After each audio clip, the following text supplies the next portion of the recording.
This is coffee number 5. I'm your host, Lara Schmoisman. Hi, everyone. Welcome back to coffee number 5. Today, I was thinking about my legacy and also from where I come from. And it's hard. It's hard many times to change your traditions or to change who you are for where you are. I had to learn, like growing in Argentina, I never considered myself Latina. I consider myself many things, but I never had to think about if I was Latina or not. And when I moved to the States, I suddenly became many things. I became an immigrant and I became a Latina also. And I was like, oh, interesting. And I had to learn how to identify myself as a Latina. So today I'm very excited because I have someone that I've been following for a while as a guest, but also someone I can pronounce the name without making a mistake. So welcome, Ana Flores. I just made it. Welcome, Ana Flores. Muchas gracias. Glad to be here.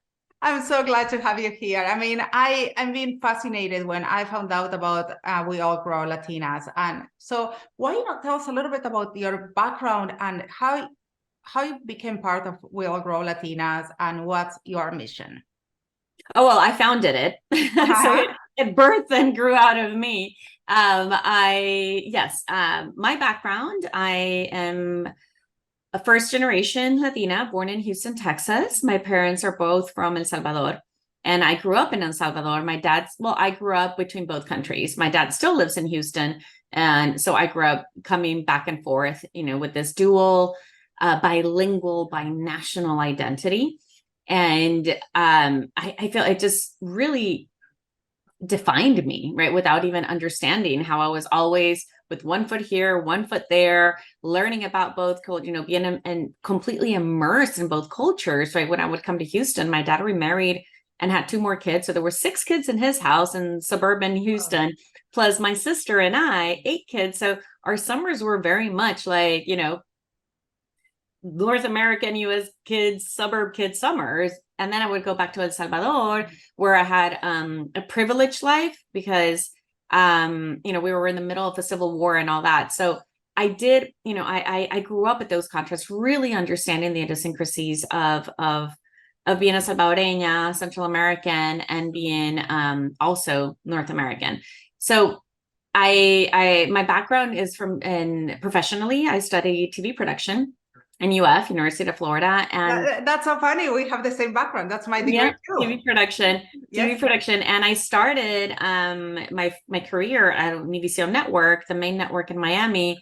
And then, moved to Mexico City. I've worked with always programming by and for Latinos. So the US Hispanic audience, I got that firsthand, in Spanish with Univision.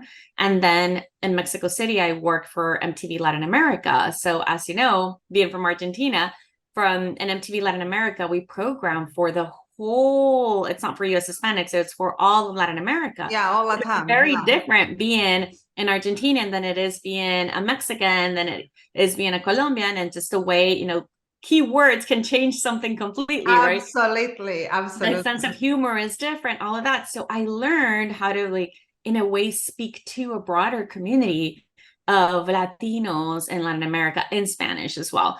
And then I moved to LA over 15 years ago to be part of the creative team launching a channel that was called Mundos back then. It is now NBC Universo. It was part of Telemundo NBC. And that brought me back to programming to Latino youth now in English and Spanglish, in US Hispanic. So I think once I became a mom and I went through, the recession in 2008 and the writer's strike back then, and living in LA, that was very difficult. I became a mom blogger.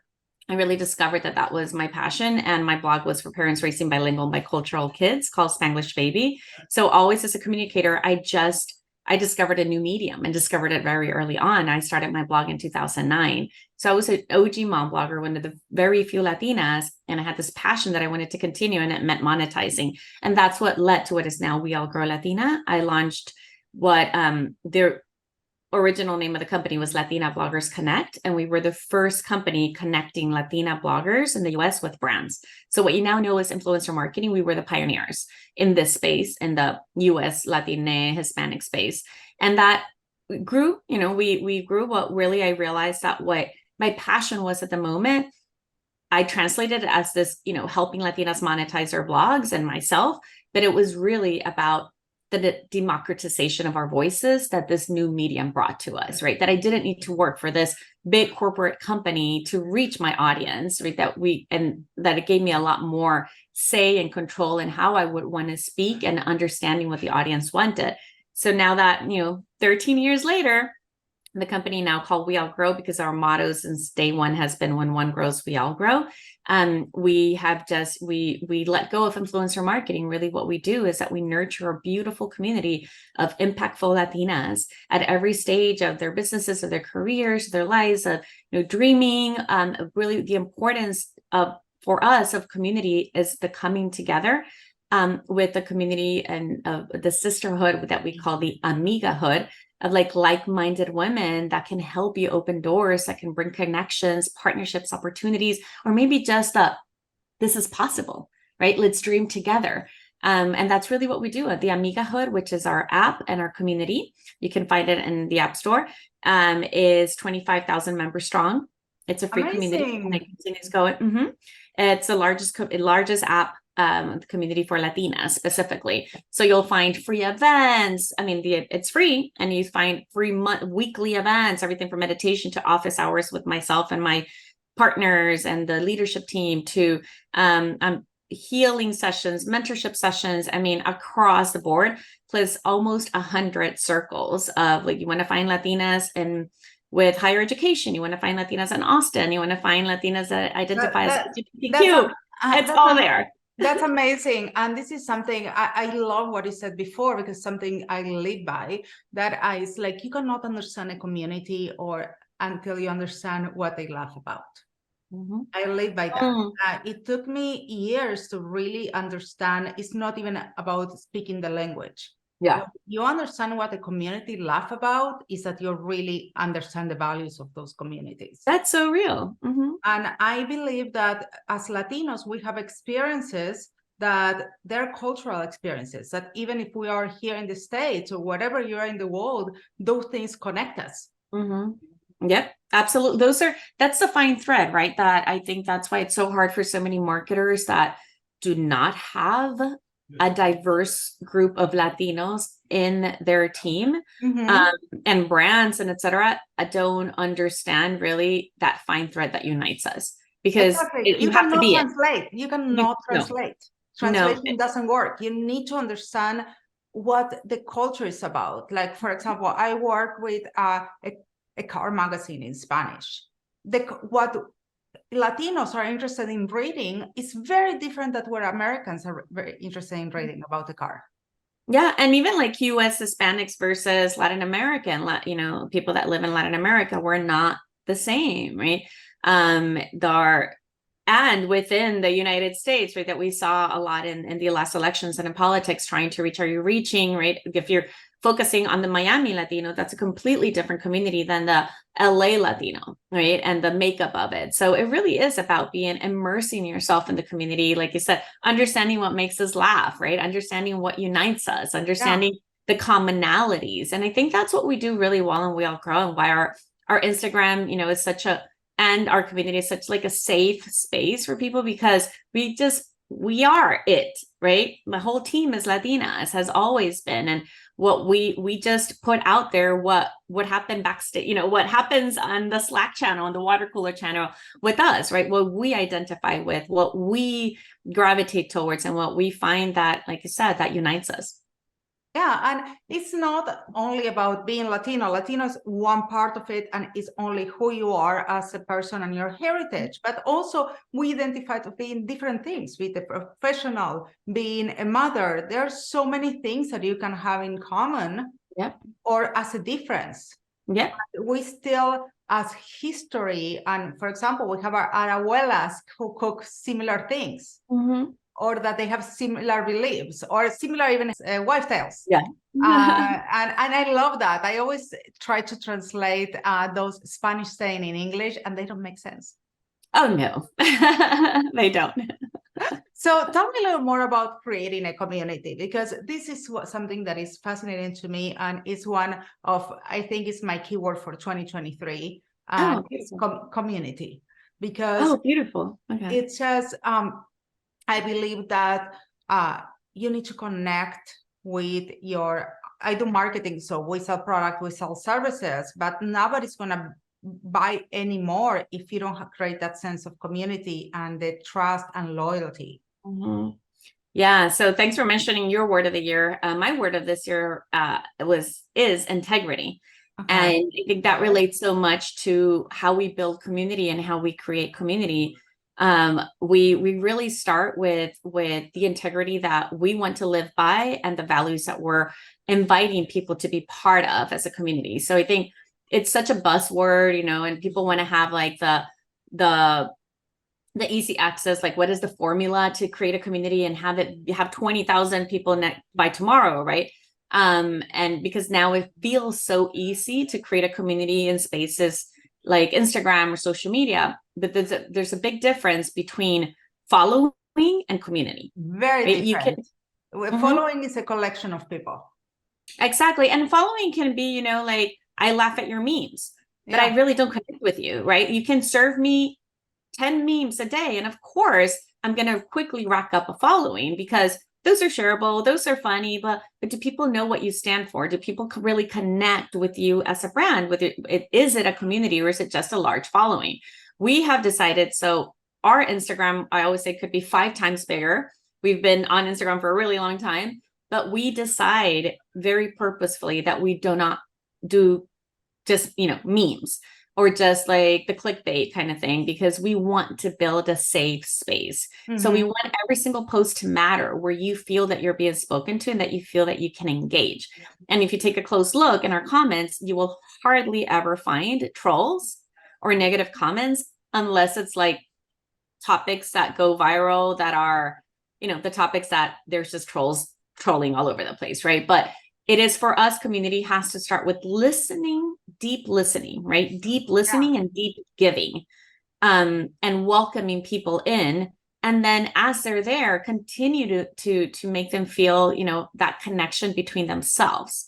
Because one thing, it's not you building a community so that you can sell to them. It's not building a community so that you can, make asks all the time. It is building a community to give them a space where they feel safe, where they feel seen, where they feel they can belong, and where they feel nurtured. And through that, they're going to be able to connect with others. Yeah, it's all about that connection and belonging. They want to continue coming back. It is about to me, I don't care about having 5 or 100 followers or 10,000 followers, 1 million followers.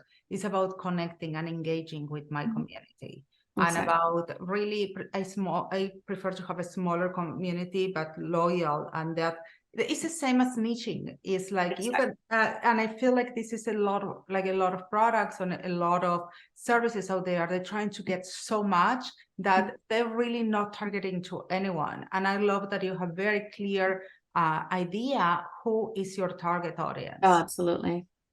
Do you feel like in your target audience you have different demographics? Because there's a lot of differences between first generation Latinos. Oh, yeah.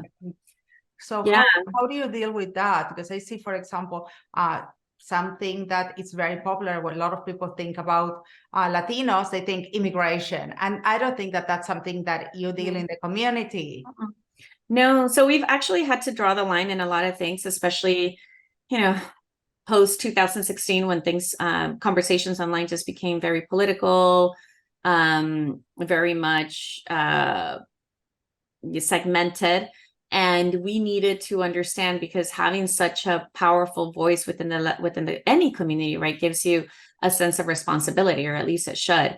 And for us, that sense of responsibility was, where should we be injecting our voice and where should we not? And because we were such a big community of Latinas, we were being approached a lot by different more civil engagement and politics and etc. to speak up. And we did for a moment, but it never felt right. in the sense of, yes, we will speak up when we draw the line where it's human rights, right? Where it's human rights, we will speak up. But at the end of the day, we want to be a place of joy. There's enough places for you to get the news, for you to get, to put your viewpoint and politics where it may be. For us, we want it to be that safe space where you can come and feel joy and experience connection and experience belonging, right? I think that has to be the basis of anything that we approach in our day-to-day life. And that's why healing and wellness and all that is so important to us. And we integrate that into practically everything that we do. So our community is made up, and they said, Spanish speaking only, English speaking only, Latinas, Portuguese Latinas, Indigenous Latinas that identify maybe just as Indigenous and not as Latinas, but they still feel connected with us. And we try to, represent all of that. Afro Latinas, we have a large community of Afro Latinas living all over the country. And we also have Latinas across the globe, right? So as I tell you, I always identify myself as a Jewish Latina. That you have another variation. Asian Latina, Jewish Latina. And we need to make sure that everybody feels seen. And you can't do that on every single post, right? So, but it is of like, how are we making sure that we are always mixing in and having it, as much as possible, everybody feel that sense of you're speaking to me. So one of our most controversial posts happened a few years ago, and it's happened twice every year. I don't know if we're going to do it this year again to see that it was a post during the holidays on tamales. And like the different way that tamales are represented in different countries in Latin America. In Argentina, we don't have tamales. Exacto, pero entonces las hallacas, los tamales de no sé qué, el nica tamal. It was a carousel, so we could only fit 9, right, in the cover. And then we're like, and tell us yours. The amount of comments that post got, and people upset because we had forgotten the tamal from their country. Oh my God. Or the variation. Or do a post too, Well, I really hope that this is your most controversial post forever. There's been others, unfortunately, of topics that we wish people were more receptive for and open-minded, but we live in the days we live in. What do you feel like is your biggest challenge right now in fostering this community? Oh, that's a really good question. Honestly, our biggest challenge is financial capital. And I think that's going to be usually the answer for most Latina-owned small companies, small businesses. We are completely independent and self-funded. We don't have a penny of investment. All the capital comes from the campaigns that we do with brands. So that's always very challenging. You work in marketing, so you know that we have to be able to meet our clients, our brands, or the marketers, give them a return on their investment and be able to meet their key metrics and their goals while making sure that what we're putting out there is serving the community. It's bringing something of impact to them. So whether it's a connection, whether it's an event, whether it's a grant, whether it's an opportunity, information, it has to make sense for them. If we had a better access to capital that would allow us to just really create the content that we know that we need to be putting out there for the community, I think we would be serving them much better. But I know, Latinas were thrifty, always. Yeah. We know we make it happen. We make it happen. We know how to go and sew it. We culturally were prepared for that, to fix it. And so, but you still make a lot of things happen. You have a big event in October, for what I understand. Yes, we're calling it the Weekend Fest. It's our first year. We're bringing together 2 of our most loved one-day events, which is Las Founders, which is a full day of keynotes and workshops and experiential opportunities for what we call women with an entrepreneurial spirit. So whether you already have a business that's thriving, or you're thinking about launching one and just want to get inspired by other women that have made it. And then we have Wellness Day, which we've hosted for 2 years, pre-pandemic, 2018 and 2019. And this was the very first space ever created, the very first stage and space created for Latinas in the wellness space.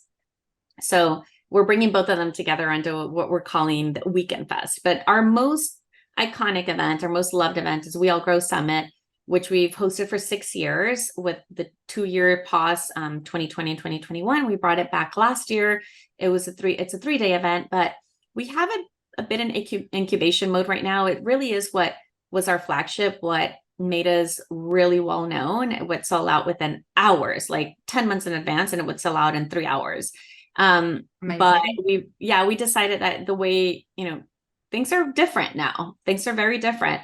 A 3-day conference is much harder to produce and for people to invest in than it was pre-pandemic. So we've decided to put it on pause and incubate it for a little bit and see how we bring it back to life further down the line. Yeah, it's a challenge. And I feel like even me, I go to a lot of conferences, but after the pandemic, I got like, do I want to travel so much? Exactly. And also we're experiencing.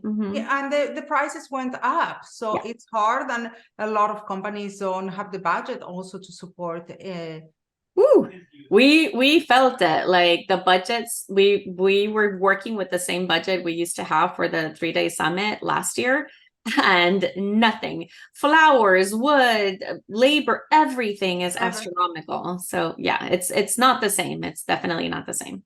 It's not the same. So what's next? If you have a dream of what's next for We All Grow Latinas, what will be the next thing? Really, our next thing is growing the app, growing the community. We really want to, we want to hit 100,000 Latinas across the globe and be able to super serve all of the Latina hosts and volunteers, moderators that we have in all the different circles, and just be able to super serve the community and meet them always where they're at. That's amazing. Ana, thank you so much for being with us today. Thank you, Lara. This is a coffee break. I really respect and admire you've been doing for an underserved community. Gracias, Lara. Mucha suerte. Good luck, everyone. And to you guys, thank you so much for being here today in Coffee Number 5, and I'll see you next week. It was so good to have you here today. See you next time. Catch you on the flip side. Ciao, ciao.